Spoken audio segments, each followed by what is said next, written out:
This meeting is being recorded.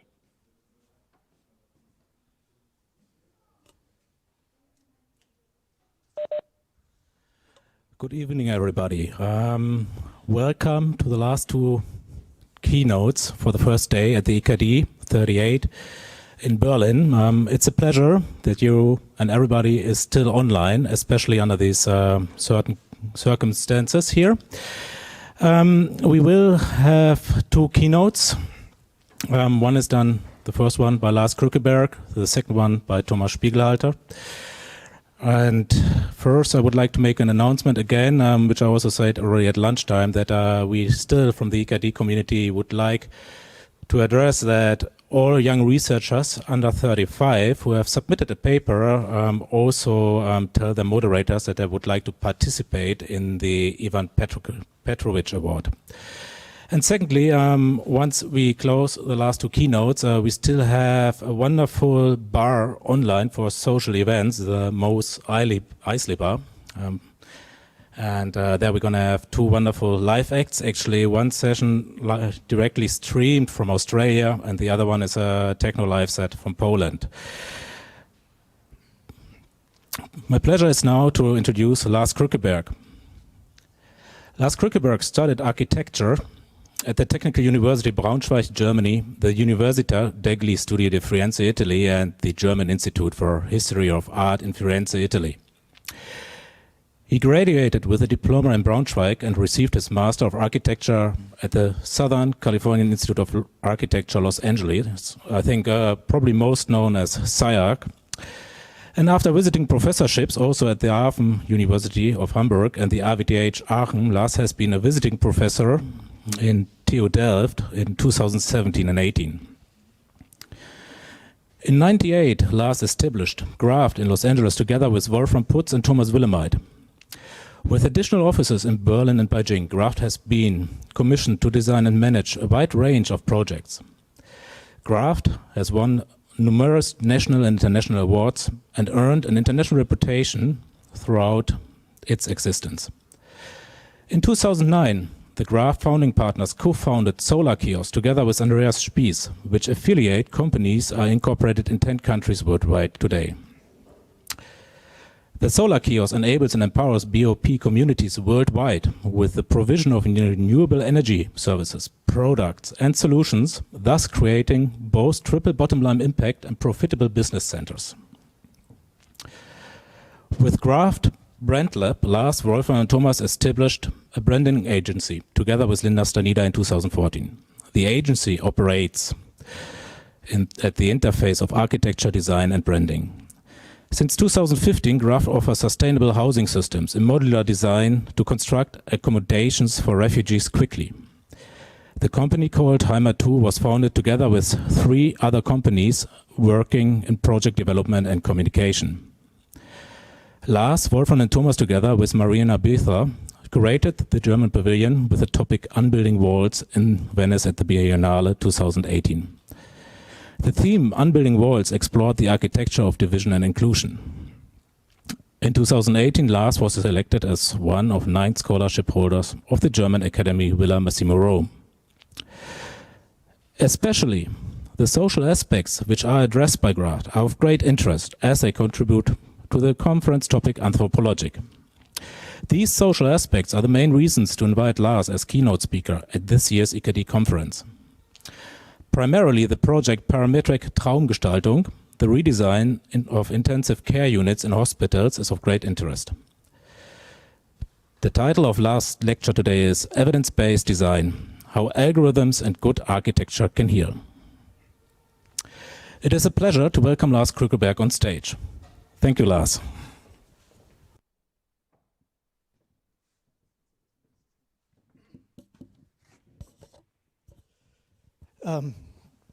Thank you, Dietmar. Can you hear me? Mic's on? Great. Okay. Yeah, thank you, Dietmar. Thank you, Liz, for inviting me. That was a long list of things that I have done, I guess.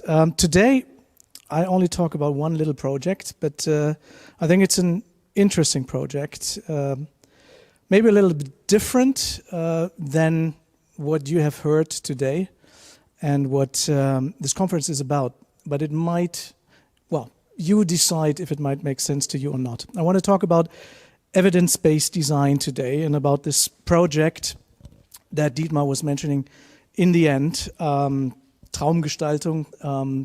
Well, you will see in a second. I start with a quote.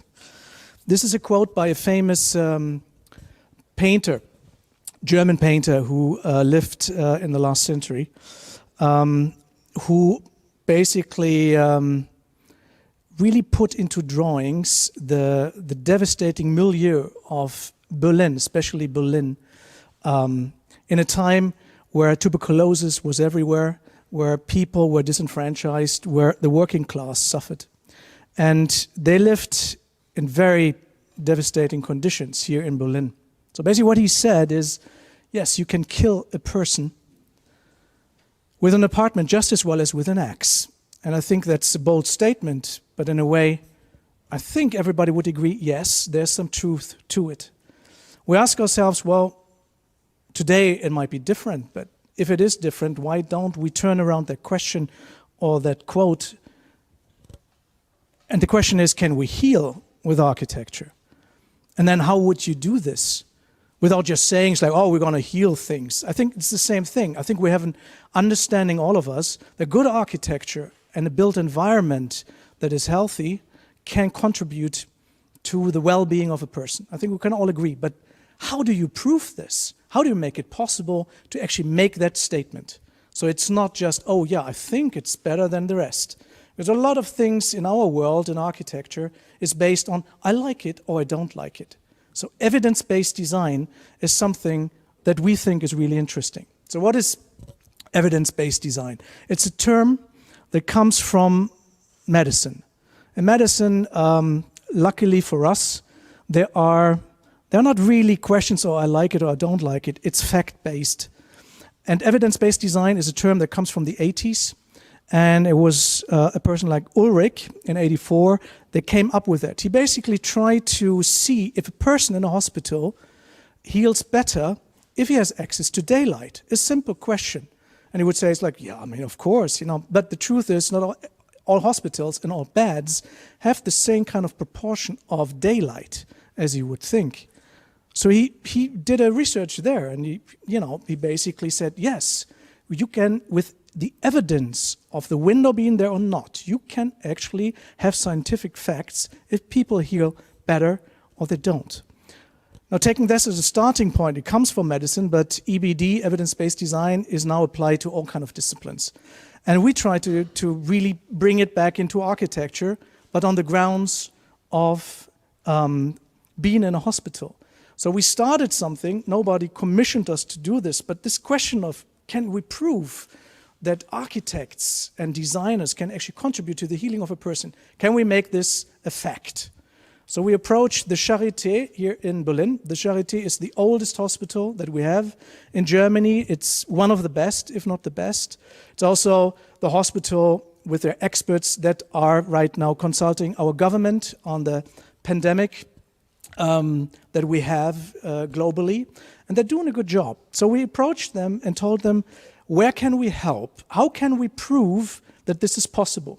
Oops, there goes too fast. So they basically said, well, maybe the best way to do this if we look at an ICU, in an intensive care unit. This is where people are in stress. This is where we have data. We need the data in order to have the people survive and heal.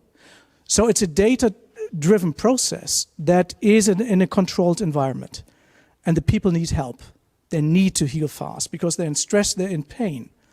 So we said, okay, what are the problems? And we then assembled a team with us, with the doctors of the Charité, but then a team of experts on sleep, experts on biology and what light does to your body. So we basically asked questions and invited experts to help us understand what we need to change in an intensive care unit. So not going into detail, but usually there is a lack of light. Usually in an intensive care unit, you don't have the natural light you need, which is a problem. If you don't have natural light throughout the day, your melatonin is not really being built up, meaning it's like you're sleepy all the time. You don't have enough light throughout the day so you can differentiate if you are in delirium, which is a stress moment for patients. They're not awake, they're not asleep. They can't differentiate if it's night or if it's day. And that's a problem for them. The room is noisy. People go in and out all the time. People scream, oh, we need this, we need that. The machines that help you are noisy. The machines make gurgling sounds if you need, like in Corona, if you are on intensive care, you need to be, you need oxygen, right? There is a gurgling sound in the back, and there's signs that if you hear that, but you don't really know what's going on, you think you're drowning in your delirium. So people are under stress. Sound and visuals are the key factors that need to be addressed there. So we did this research, we established basically what need to be changed as parameters, and then we started designing with these people helping us. And that's the layout. So we tried to do something that these are 4 beds basically that you see there. And the first thing that we did is let's have somebody control 4 people. He doesn't have to run in, he doesn't have to change things. He's controlling it from the mid-section, he's controlling 4 beds. He only goes in when he actually needs to. It also is a factor of having less people. That's a side effect, that's great though. You need less people in order to do the work. And we will come to that at the end of this little lecture. So these 4 beds then are controlled, right? This is from the control room. You see the patients, you know what's going on. And this is now the moment where it became interesting. What we did, or what we realized, and I'll show this a bit more. One thing is the audio effect. Having the machines being tucked away and not as noisy, less people going in. The other thing is light. We needed light that helps you orient yourself, that helps you understand that this is noon right now, or it's actually night right now. When you're in stress, the movements of light become less. If you're in the delir, you still see things, but you don't know how to do this. So the lighting condition is something that is then directly linked to your vital systems. Meaning if you're in stress and you have sweat, your heart pumps faster, right? You have a pressure of the blood. This is registered closely, and it is then translated in an algorithm to that light that is embedding you. And I'll show you in a second what that means. We basically have tucked away all of the equipment. We have the bed now in it's not a hotel room, but it's closer to that, let's say. It's a controlled environment. And then you see this giant light that is above and before you. So light is a great thing. I mean, we worked with Philips on this one and says, oh, we have these systems of light. You're looking into the light, but the light is bright. You don't want to look at it directly. But that's the problem. If you don't look at it directly, it doesn't tell your brain it's daytime. But if you're submerged in light, meaning the lighting feature is so big that you can't really escape it. It's so big that you're kind of swimming in the light, then it can be less light. And then you can do things with the light. And the light is then linked to your vital system. So it will react immediately on basically your body functions. And we tested this out, what it means. At one point in the algorithm, we need to speed up, meaning what the algorithm has to translate between your stress and what the lighting feature does to you, what kind of intensity. And this is how this looks like. This is what basically it means if you wake up, or you sort of wake up in the delirium, and you see different things above you. It calms you down. The movement calms you down if you're in stress. It can go a little quicker, like clouds in the sky when you're there. Other features of you laying in bed, and when you're down there, you don't see somebody else, right? You're by yourself, even though it's a 2-bedroom unit. There are features of, you see this this anchor that you need if you have to lift yourself up. That is on the side, it comes above you, almost like in a factory almost, right? If you have to reach up, meaning if you are getting better, that you have the means in order to communicate with other people if you want to. There's a little movie showing a little bit how big it is, so you get a sense of it, and what the patient actually sees. Again, you're submerged in light, and that's really important. The other thing is what you can do with this lighting feature. Once you get a bit better, and there's really a response, the doctors can work with a patient in order. These are these gurgling sound machines, you know, when you think you drown, which are hidden away. Meaning, if you have a tablet, you can actually play with this lighting thing. So cognitive training can be done so the doctor understands as well what your condition is, what you're already able to do or what you're not able to do. Meaning it's a learning tool. It's a laboratory that hopefully proves that you're getting better faster, but it's also a laboratory for the doctors to learn how to deal with the patients. And basically these are the results, and I know I have to come to an end, is that true? These are the results. I won't go into every single detail, but look maybe at the bottom here, delirium incidence. In a normal ICU, that's on the left side, in a standard room, you have 76% of people being in a delirium. And the delirium means stress. It means more painkillers. It means not as fast as a healing process as you would like. In our ICU, and that is a test that they did at the Charité for 2 years, we brought it down to 46%. The delirium is not only a problem in your healing process. If you are getting into a delirium, the chances that you have conditions later on that are not really good going back into your life is pretty high if you go into that. So we managed to bring it down by a third, I would say.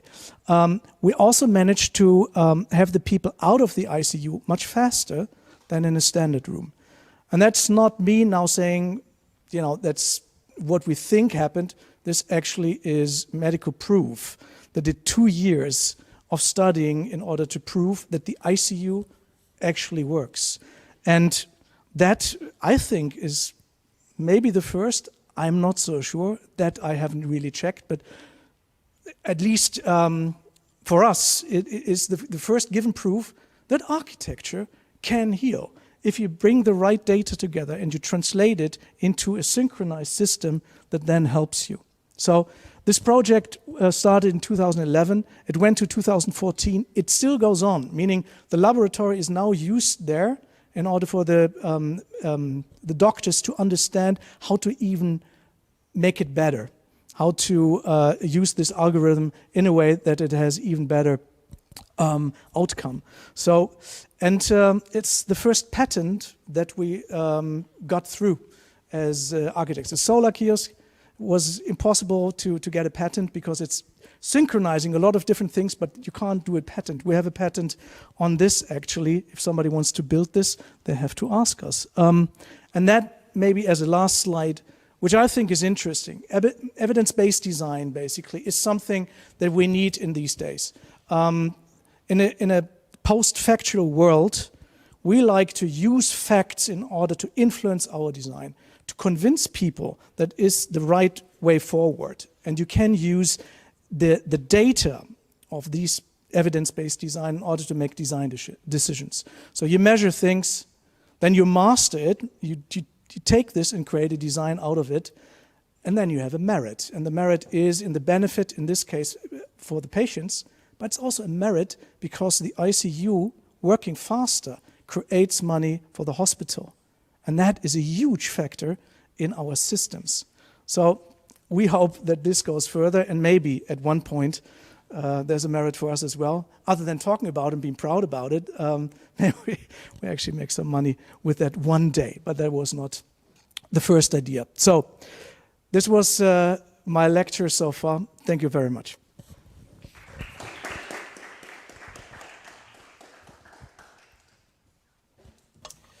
Yeah, thank you, Lars. Really interesting project, especially in these special times. Do we have an answer from our audience? Quick question. Yep. Have you tried to separate the factors, put the light in the regular room and take out the light? Did you have variation? Because you present it as a package, but Yes. you have two factors. One is the architecture and the other is the lighting. So if you tried to, because there are lots of psychological studies on this, the orientation. So have you tried to work with patients without the light, just with the architecture and the walls? And have you tried to introduce this kind of lighting